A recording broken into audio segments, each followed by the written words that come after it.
Salam dan bahagia. Pada video kali ini saya akan menyampaikan tentang koneksi antar materi, kesimpulan dan refleksi pemikiran Ki Hajar Dewantara.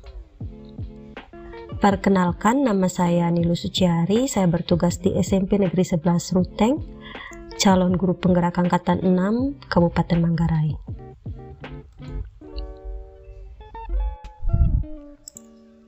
Sebelum mempelajari konsep pemikiran Ki Hajar Dewantara, saat melakukan pembelajaran di kelas, saya kurang memperhatikan karakteristik peserta didik.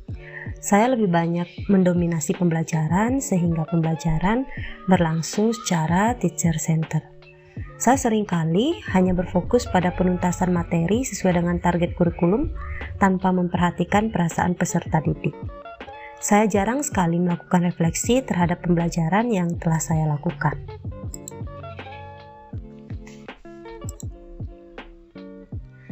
Setelah saya mempelajari modul tentang pemikiran Ki Hajar Dewantara, ada beberapa hal yang saya dapatkan. Yang pertama, menurut Ki Hajar Dewantara, pendidikan adalah tempat persemaian benih-benih kebudayaan dalam masyarakat. Ki Hajar Dewantara memiliki keyakinan bahwa untuk menciptakan manusia Indonesia yang beradab, maka pendidikan menjadi salah satu kunci utama untuk mencapainya. Ki Hajar Dewantara menjelaskan bahwa tujuan pendidikan yaitu menuntun segala kodrat yang ada pada anak-anak, agar mereka dapat mencapai keselamatan dan kebahagiaan yang setinggi-tingginya, baik sebagai manusia maupun sebagai anggota masyarakat. Ki Hajar Dewantara mengibaratkan peran pendidik seperti seorang petani, dan anak-anak itu seperti biji tumbuhan yang disemai dan ditanam.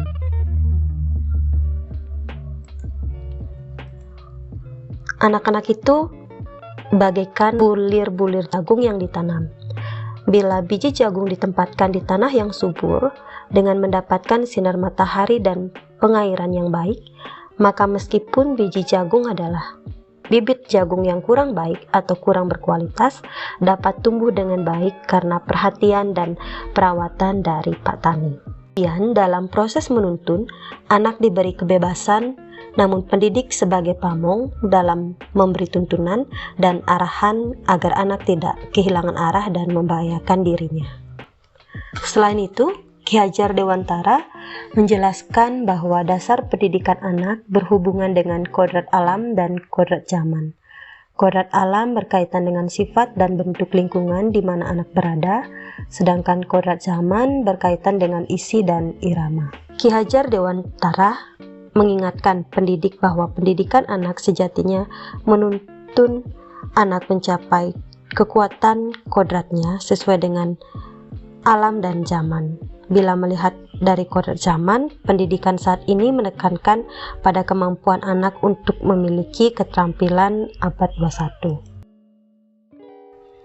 Selanjutnya adalah berkaitan dengan pendidikan yang berpihak pada anak.